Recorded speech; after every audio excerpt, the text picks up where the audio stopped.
Carrot. அதில் வந்து பிரச்சனை இருக்குன்னா லோக்கல் கடையில் வாங்காதீங்க. ஜிஎஸ்டி இல்லாமல் லோக்கல் கடையில் தராங்கன்னு சொல்லிட்டு அதில் நீங்கள் வாங்காதீங்க. ஏன்னா நிறைய கலப்படம் பண்ணுறோம். மச்சான் ப்ளே பட்டனே இது ரெக்கார்ட் பட்டனே ஆன் பண்ணலடா. சரிங்க, யாரும் கேட்கவே இல்லை, நானாக தான் சொல்கிறேன். ஆனால் இது உண்மை ரியாலிட்டி. ஏன்னா அந்த மாதிரிலாம் யாருமே கேட்கல. நீ ஏன் ஏதோ ஒன்று படிச்சுட்டு வந்துட்டு சொல்லணும்னு சொல்கிற, அதை வேணா நீ சொல்லு, வேணாம்ல. கமெண்ட் பண்ணலாம், யாருமே கேட்கல. அந்த அளவுக்கு கமெண்ட்டே வர்றது இல்லைங்க சேனலில். இவனெல்லாம் நம்பாதீங்க. என்னென்ன சொல்கிறான் பாருங்க, கம்பி கட்டுற கதையெல்லாம் இழுத்து போடுறாங்க.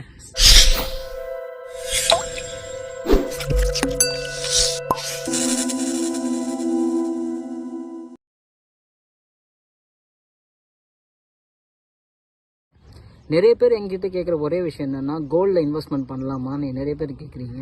ஸோ அதில் வந்து எதில் இன்வெஸ்ட்மெண்ட் பண்ணலாம்? நிறைய பேர் 22 கேரட்டில் இன்வெஸ்ட் பண்ணலாமா, இல்லை வந்து 24 கேரட்டில் இன்வெஸ்ட் பண்ணலாமான்னு கேட்குறாங்க.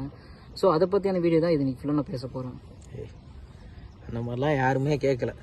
நீ ஏன் ஏதோ ஒன்று படிச்சுட்டு வந்து அதை சொல்லணும்னு சொல்கிற, அதை வேணா நீ சொல்லு, வேணாம்ல. கமெண்ட் பண்ணலாம், யாருமே கேட்கல. அந்த அளவுக்கு கமெண்ட்டே வர்றது இல்லைங்க சேனலில். இவனெல்லாம் நம்பாதீங்க. என்னென்ன சொல்கிறான் பாருங்க, கம்பி கட்டுற கதையெல்லாம் இழுத்து போடுறாங்க. சரிங்க, யாரும் கேட்கவே இல்லை, நானாக தான் சொல்கிறேன். ஆனால் இது உண்மை ரியாலிட்டி. ஏன்னா வந்து நிறைய இப்போ கோல்டு எடுத்துக்கிட்டீங்கன்னு வச்சுங்க, 2 விதமாக தான் இருக்குது கோல்டு. ஏன்னா ஃபஸ்ட்டு வந்து 18 கேரட் 20 கேரட்லாம் இருந்துச்சு. இப்போ அதிகமாக யூஸ் பண்ணுறது பார்த்தீங்கன்னா 2 தான். ஒன்று வந்து 22 கேரட் காயின், இன்னொன்று பார்த்தீங்கன்னா 24 கேரட். அது காயினாக இருந்தாலும் சரி, பாராக இருந்தாலும் சரி, கோல்டாக இருந்தாலும் சரி. இன்வெஸ்ட்மெண்ட் பண்ணணும்னு நினச்சிங்கன்னா கண்டிப்பாக நீங்கள் 22 கேரட் காயினை இன்வெஸ்ட் பண்ணுங்க. ஏன் சொல்கிறேன்னா, இப்போ 22 கேரட் காயினாலும் சரி, நகையாக எடுத்தாலும் சரி. ஏன் அதை சொல்கிறேன்னா, இப்போ இன்னைக்கு ரேட் என்ன, நாளைக்கு ரேட் என்ன கணிக்க முடியும். ஏன்னா இப்போ டெய்லி பார்த்தீங்கன்னா மார்க்கெட்டில் வந்து மார்னிங் ஒரு 10:30 மணிக்கு ஒரு ரேட்டும், ஈவினிங் பார்த்தீங்கன்னா ஒரு 3:30 மணிக்கு ஒரு ரேட்டும் தான் ஏறும். அது வந்து ஃபிக்ஸ்டு ஒரு கோல்டு ரேட் 22 கேரட்டில்.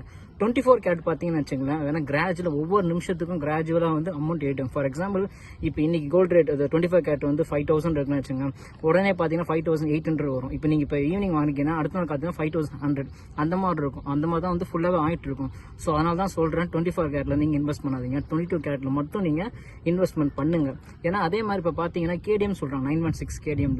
கேடிஎம் இப்போ பேன் பண்ணிட்டாங்க. எந்த கடையில் நீங்கள் நகை வாங்கினாலும் 916 கேடிஎம் சொன்னாங்கன்னா நீங்கள் கண்டிப்பாக வாங்காதீங்க. ஏன்னா கேடிஎம் வந்து பேன் பண்ணிட்டாங்க. எதனால் பேன் பண்ணாங்கன்னா, அந்த செயின் போடும்போது அதில் வந்து கேடிஎம்ன்றது என்னன்னு பார்த்தீங்கன்னா கேடியம் சொல்லுவாங்க, ஓகேங்களா. ஸோ அந்த கேடியம் அதை மிக்ஸ் பண்ணி தான் அந்த கோல்டில் வந்து உருவாக்குறாங்க. அப்போ என்ன ஆகும்னா, அதை நீங்கள் மெட்டலில் கழுத்தில் போடும்போது ஸ்கின்ல படும். எப்படி இருந்தாலும் கோல்டு அது படும்போது பட்டு வந்து ஸ்கின் டிசீஸ் மாதிரி, அலர்ஜி மாதிரி வந்து ஸ்கின் டிசீஸ் வந்து கேன்சர் வருதுன்னு சொல்கிறாங்க நிறைய பேர்.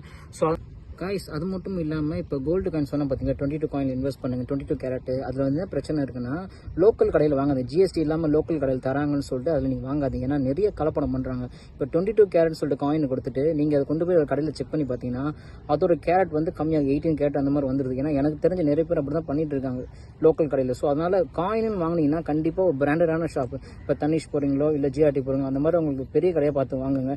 ஜிஎஸ்டி போனால் போயிட்டு பார்த்துப்பேன், காமனாக ஆயிடுச்சு ஜிஎஸ்டி 3% சொல்லிட்டு. ஸோ நிறைய பேர் லோக்கல் கடையில் ஜிஎஸ்டி இல்லாமல் தரேன் சொல்லி வாங்குறாங்க. அதில் மட்டும் தயவுசெய்து வாங்காதீங்க. ஏன்னா நிறைய பேர் இப்போ காயினை வாங்கிட்டு இப்போ அதான் லோக்கல் கடையில் வாங்கிட்டு கடைசி அவங்க வேணுங்கிறப்ப விற்கும் போது அவங்களுக்கே தெரிய வருது அதில் கோல்டு ரேட் ரொம்ப கம்மியாக இருக்குன்னு சொல்லிட்டு. ஸோ அதுக்காக தான் சொல்கிறேன், இன்வெஸ்ட் பண்ணுங்கள், 22 கேரட் பார்த்து இன்வெஸ்ட் பண்ணுங்கள், சரிங்களா.